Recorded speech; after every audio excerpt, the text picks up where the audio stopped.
Olá, eu sou a Vanessa Schaefer, sou gastropediatra, coordeno o ambulatório de doença inflamatória intestinal pediátrica no Hospital da Criança Santo Antônio de Porto Alegre. Eu gostaria de, primeiramente, agradecer à Nestlé Health Science pelo convite para estar aqui hoje falando sobre doença inflamatória intestinal pediátrica com foco na nutrição. Esses são os meus conflitos de interesse. A doença inflamatória intestinal, ela é definida como um grupo de doenças gastrointestinais de etiologia ainda desconhecida. Classicamente, nós dividimos em doença de Crohn e colite ulcerativa, mas quando nós falamos de doença inflamatória intestinal pediátrica, nós temos também uma terceira classificação, que é a de colite indeterminada. A classificação de Paris classifica a ocorrência da doença inflamatória intestinal de acordo com a idade que o indivíduo apresentava no início da doença. O tipo A1 se refere à doença inflamatória intestinal pediátrica, o tipo A2, os pacientes que têm a doença iniciada entre 17 e 40 anos, e o tipo A3, os indivíduos que têm a doença iniciando após os 40 anos. Ainda dentro da classificação pediátrica, nós temos a subdivisão A1A, que se refere aos pacientes que iniciam com a doença antes dos 10 anos, e A1B, que se refere aos pacientes que iniciam a doença entre os 10 e 17 anos. A doença de Crohn e a colite ulcerativa, elas são diferentes, porque a doença de Crohn, ela pode se apresentar em qualquer porção do trato gastrointestinal e ela pode se apresentar de maneira salteada. Já a colite ulcerativa, ela é contínua, sendo pior no reto, podendo atingir todo o colo ou apenas um segmento desse, e não ocorre em outros locais do trato gastrointestinal, ao menos não na sua apresentação clássica. Os sintomas também vão diferir na colite ulcerativa e na doença de Crohn, onde na colite ulcerativa os sintomas principais serão hematoquesia e urgência evacuatória.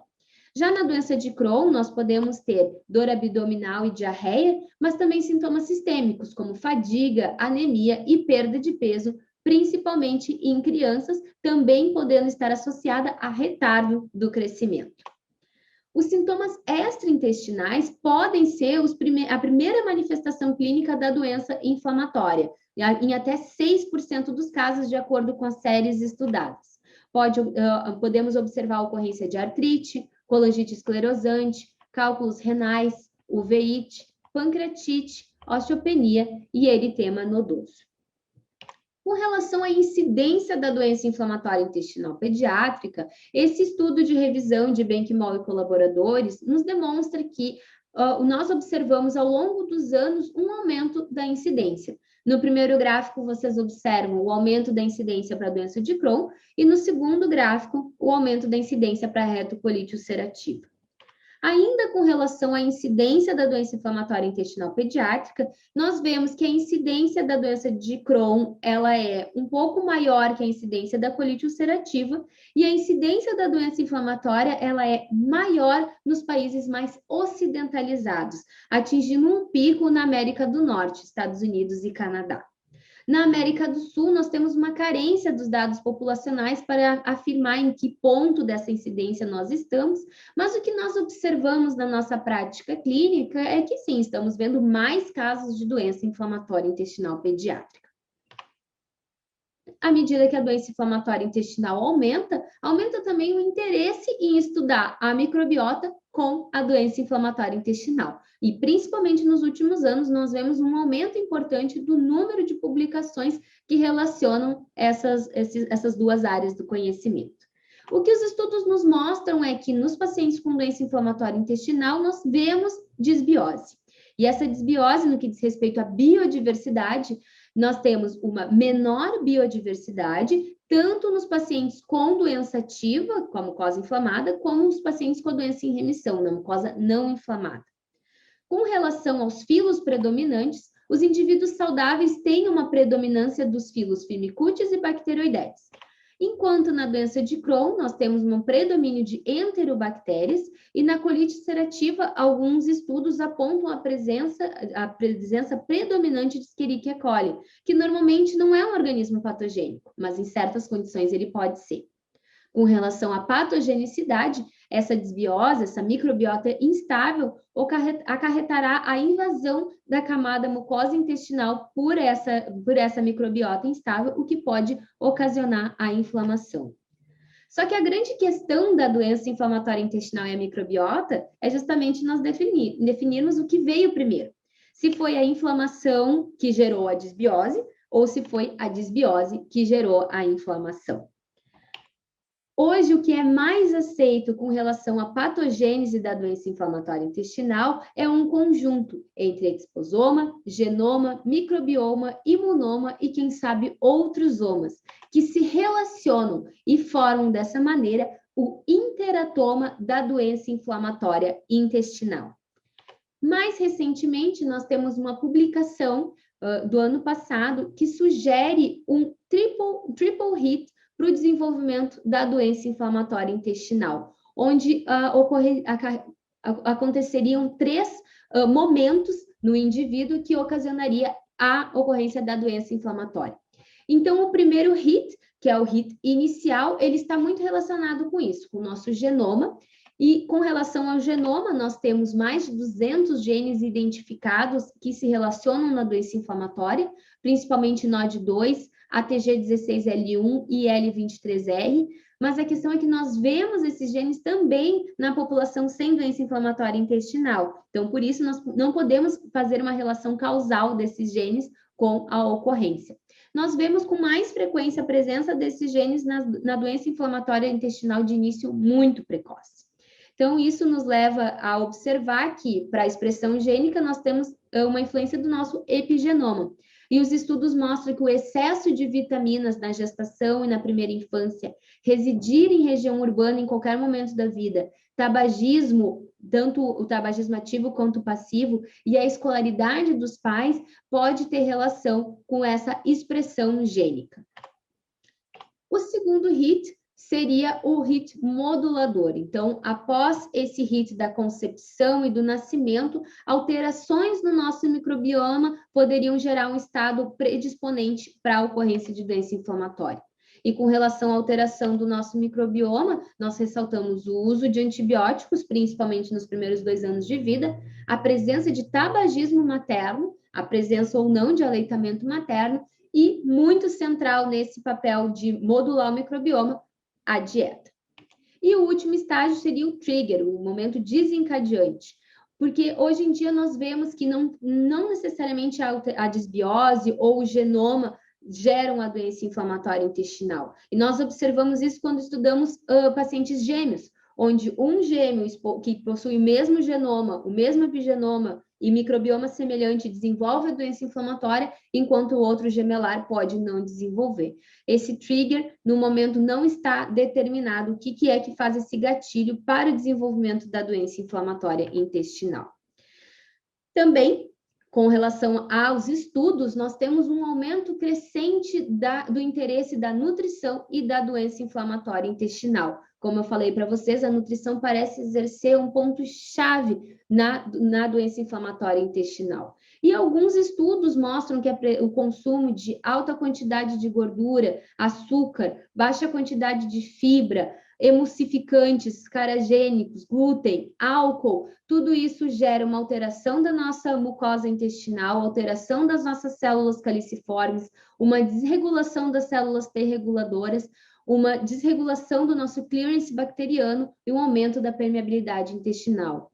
Da mesma forma, essa dieta inadequada gera uma desbiose, altera o nosso patobioma, nosso metaboloma, aumentando a virulência e a patogenicidade de algumas bactérias que poderiam habitar no nosso intestino de maneira orgânica, como é o caso da Escherichia coli, que eu mencionei anteriormente, mas que agora, por causa dessa alteração toda da microbiota, essas bactérias se tornam patogênicas e podem ter relação com a inflamação.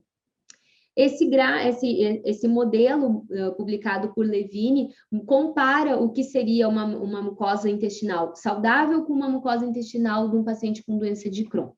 Na mucosa intestinal saudável, nós vemos um equilíbrio da microbiota, uma preservação da camada mucosa intestinal, as células intestinais produzindo ácidos graxos de cadeia curta de maneira adequada, e isso é fundamental para a nutrição da célula intestinal, e o equilíbrio das células T reguladoras e na diferenciação das células TH1 e TH17.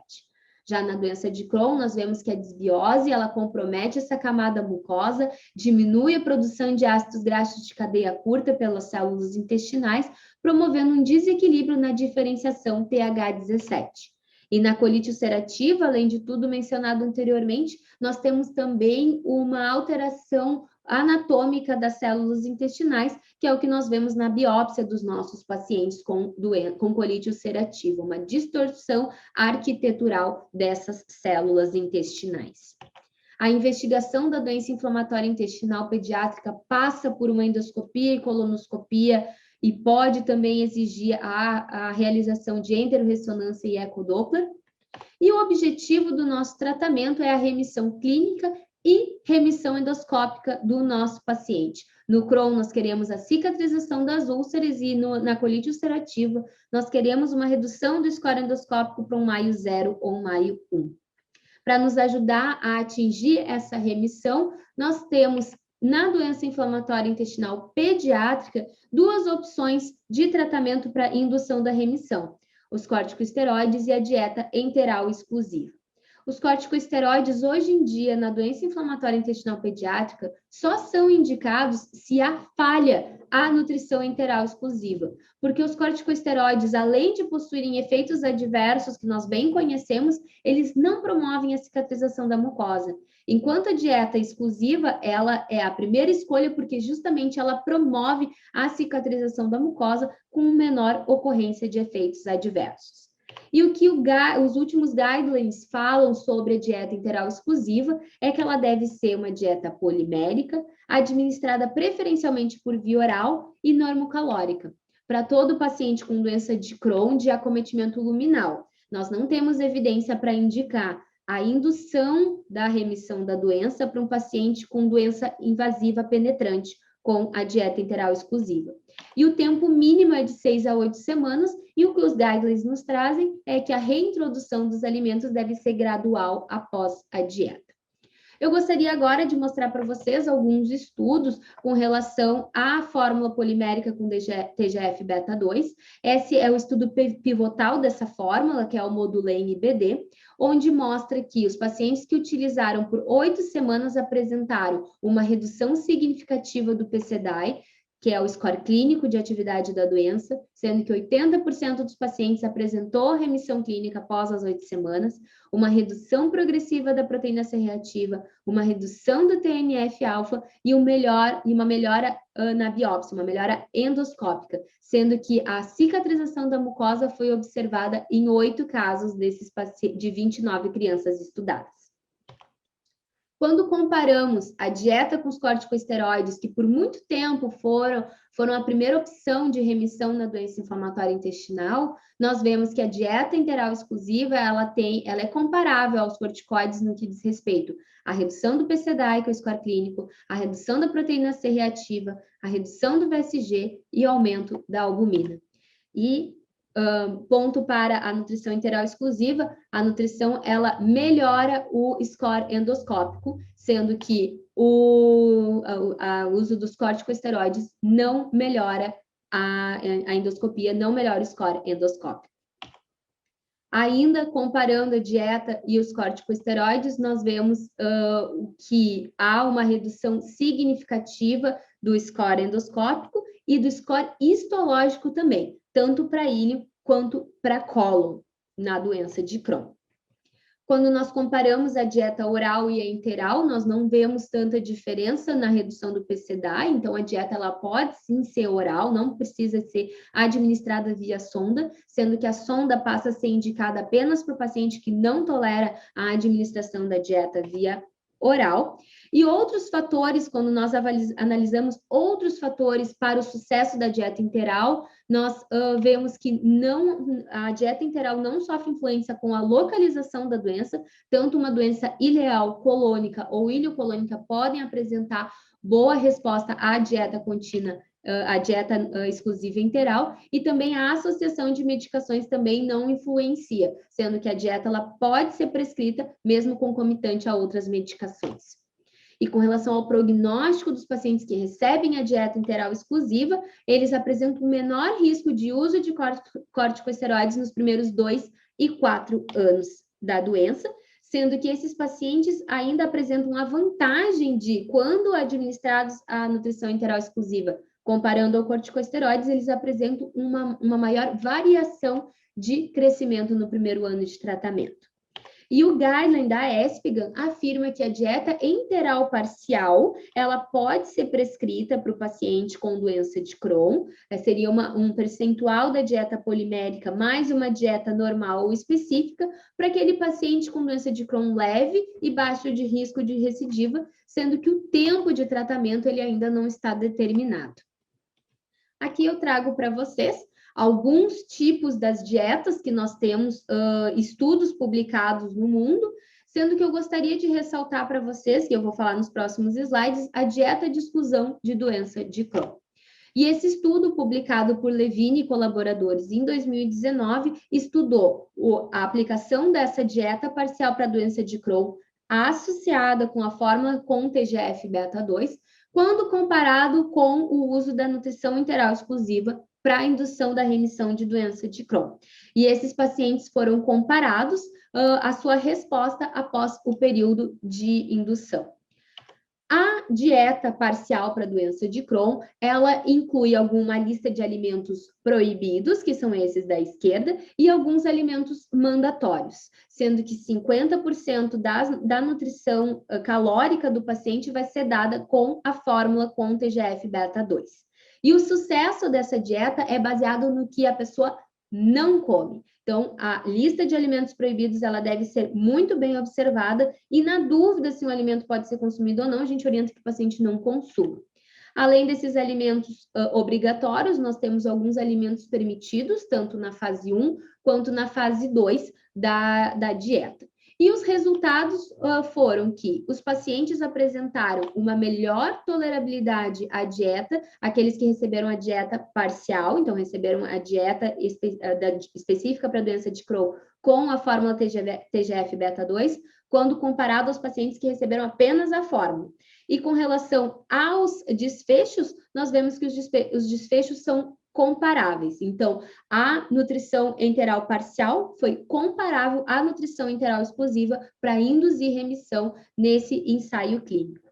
E esse mesmo protocolo de estudo foi também repetido, e posteriormente eu vou mostrar para vocês, num estudo multicêntrico. Ainda com relação a esse primeiro estudo de Levine, nós vemos o quê? Uma redução da calprotectina fecal, e essa redução foi sustentada nos pacientes com dieta enteral parcial. Enquanto os pacientes que receberam a dieta enteral exclusiva por 12 semanas e depois tiveram a dieta totalmente liberada, a calprotectina voltou a subir. Então, esse é o estudo multicêntrico que eu comentei, onde os dados foram novamente replicados, a resposta foi comparável, a redução do PCDAI foi comparável e a normalização da proteína C reativa foi comparável entre os dois grupos da nutrição enteral parcial e a nutrição enteral exclusiva.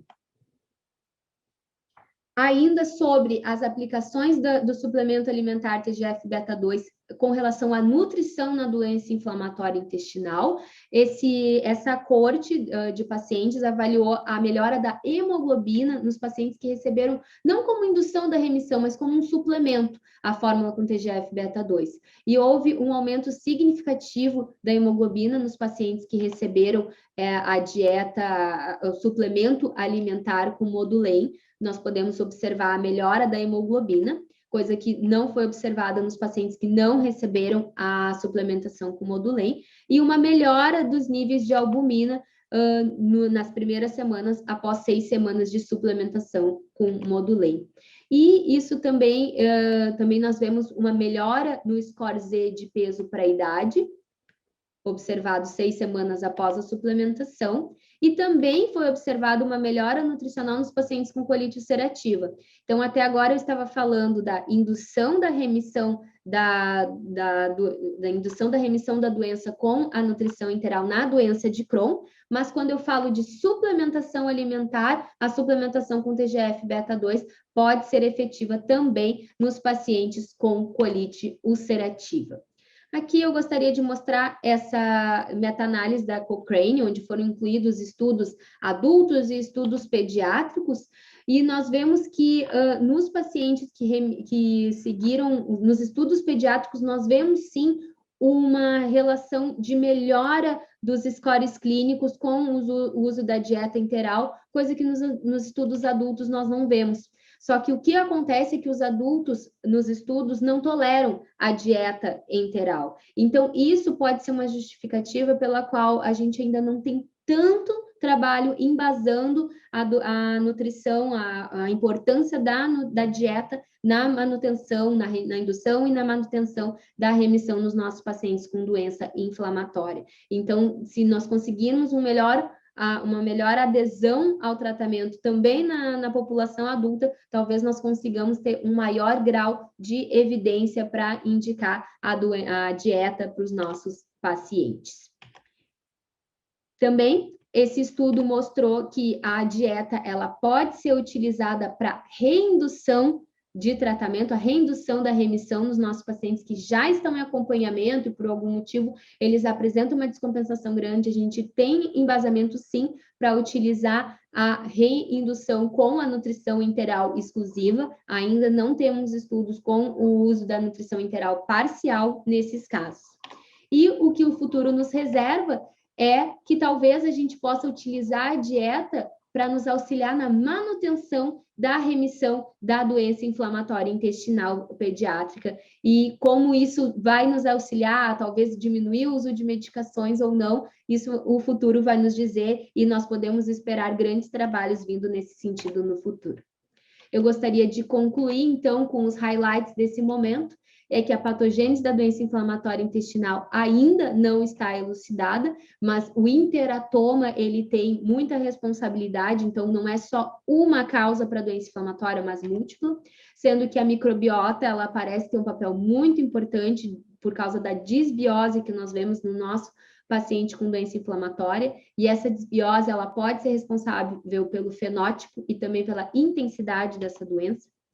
O tratamento da doença inflamatória deve promover a remissão dos sintomas e a cicatrização da mucosa, e nós devemos considerar a nutrição enteral como a principal opção para a indução da remissão da doença de Crohn luminal.